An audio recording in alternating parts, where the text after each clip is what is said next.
بسم اللہ الرحمن الرحیم۔ تو دوستو، جیسا کہ آپ جانتے ہیں کہ مور ایک بہت ہی خوبصورت پرندہ ہے۔ اس سے بھی زیادہ خوبصورت جنت کے مور تھے، اور جنت کے تو سبھی جانور بہت حسین اور سبھی پرندے جانور دلکش اور خوبصورت ہوتے ہیں۔ ان سب خوبیوں کے باوجود بھی مور نے ایسی کیا غلطی کر دی کہ جس سے اللہ تعالیٰ نے مور کو جنت سے نکال دیا۔ اللہ تبارک و تعالیٰ نے جب حضرت آدم علیہ السلام اور اماں حوا کو پیدا کیا تو اس کے بعد ان کو جنت میں بھیج دیا۔ وہ دونوں جنت میں بہت ہی سکون سے زندگی گزار رہے تھے، بہت ہی مزیدار اور لذیذ پھل اور میوے کھایا کرتے تھے، لیکن ایک اناج جس کو کھانے سے اللہ تعالیٰ نے انہیں منع فرمایا تھا، اور اناج گندم تھا۔ اب آپ کو بتا دوں کہ حضرت آدم علیہ السلام کی وجہ سے ہی جنت سے شیطان کو نکال دیا گیا تھا۔ اسی وجہ سے شیطان کو حضرت آدم علیہ السلام سے دشمنی ہو گئی تھی اور حضرت آدم علیہ السلام کا دشمن بن گیا تھا۔ شیطان کی یہ خواہش تھی کہ وہ کسی بھی طرح حضرت آدم علیہ السلام کو جنت سے نکال دے اور ساتھ ہی اماں حوا بھی جنت سے نکل جائیں۔ جب شیطان کو یہ خبر ہوئی کہ حضرت آدم علیہ السلام کو بھی اور اماں حوا کو تمام میوے کھانے کی اجازت ہے، لیکن اناج جو کہ گندم ہے اسے کھانے کی اجازت نہیں ہے، تو شیطان نے سوچا کہ کیوں نہ بدلہ لیا جائے۔ شیطان انتقام کی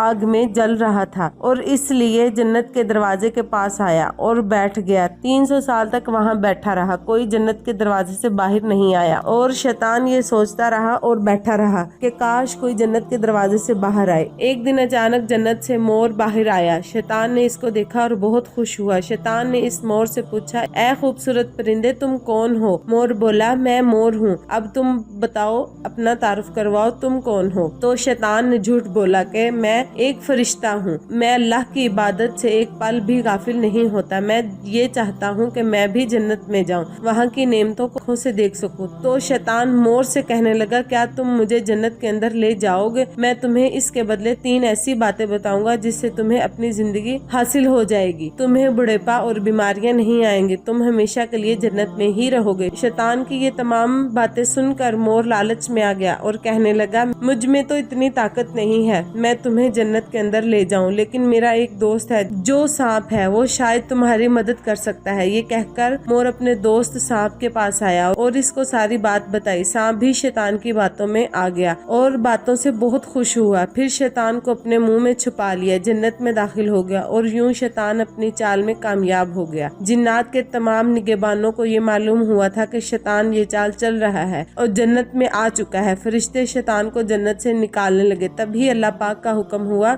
اس کو ابھی جنت میں ہی رہنے دیا جائے۔ وہ فرشتے اللہ تبارک و تعالیٰ کے حکم سے رک گئے، شاید حضرت آدم علیہ السلام کا امتحان تھا۔ وہ شیطان حضرت آدم علیہ السلام اور اماں حوا کے پاس جا کر اپنی محبت کا اظہار کرنے لگا۔ وہ دونوں ہی شیطان کو پہچان نہ سکے کیونکہ ماضی کے مقابلے میں شیطان کی شکل تبدیل ہو چکی تھی۔ شیطان کہنے لگا، میں چاہتا ہوں کہ آپ دونوں ہمیشہ جنت میں اسی طرح رہیں اور ہمیشہ خوش رہیں۔ حضرت آدم علیہ السلام نے اس کی بات بہت غور سے سنی۔ شیطان نے کہا، اگر آپ لوگ میری بات پر عمل کریں گے تو آپ کو جنت میں اور بھی سہولتیں ملیں گی۔ حضرت آدم علیہ السلام شیطان کے بہکاوے میں آ گئے اور کہنے لگے، یہ کیسے ممکن ہے؟ تو شیطان کہنے لگا، ایک گندم کا دانہ ہے، اگر آپ دونوں یہ دانہ کھا لیں تو آپ کو اور بھی سہولتیں میسر ہوں گی، آپ ہمیشہ کے لیے جنت میں رہیں گے۔ یہ بات سن کر حضرت آدم علیہ السلام بہت خوش ہوئے اور ان کے دل میں اللہ کی نافرمانی کا خوف غالباً آ گیا، جبکہ اماں حوا شیطان کی باتوں میں آ گئی، جس پر اماں حوا نے حضرت آدم علیہ السلام کو راضی کر لیا۔ پھر اس کے بعد ان دونوں نے اس گندم کے دانے کو چکھ لیا۔ جیسے ہی گندم کا دانہ ان کے اندر گیا اور وہ خدا کے خوف سے کانپنے لگے اور اپنے آپ کو چھپانے لگے۔ اسی دوران اللہ تعالیٰ نے فرشتے کو یہ حکم دیا کہ حضرت آدم علیہ السلام اور اماں حوا دونوں کو جنت سے زمین پر اتار دو۔ حضرت آدم علیہ السلام کو سری لنکا کے قریب نیچے زمین پر بھیج دیا، جبکہ اماں حوا کو جدہ کی سرزمین پر اتارا گیا۔ جن خوبصورت پیروں سے چل کر مور شیطان کو جنت کے اندر لے کر آیا تھا، وہی خوبصورت پاؤں اللہ پاک نے مور سے لے لیے۔ سانپ جو اپنے منہ میں شیطان کو چھپا کر لایا تھا، اس کے منہ کی خوبصورت خوشبو کو چھین کر اس میں زہر ڈال دیا گیا، پھر مور کے ساتھ ساتھ سانپ کو بھی جنت سے نکال دیا گیا۔ تو دوستو، کیسی لگی آپ کو آج کی ویڈیو؟ امید کرتے ہیں اچھی لگی ہوگی۔ اگر اچھی لگی ہو تو ویڈیو کو لائک کریں۔ تو ملتے ہیں دوسری ویڈیو کے ساتھ، تب تک کے لیے اللہ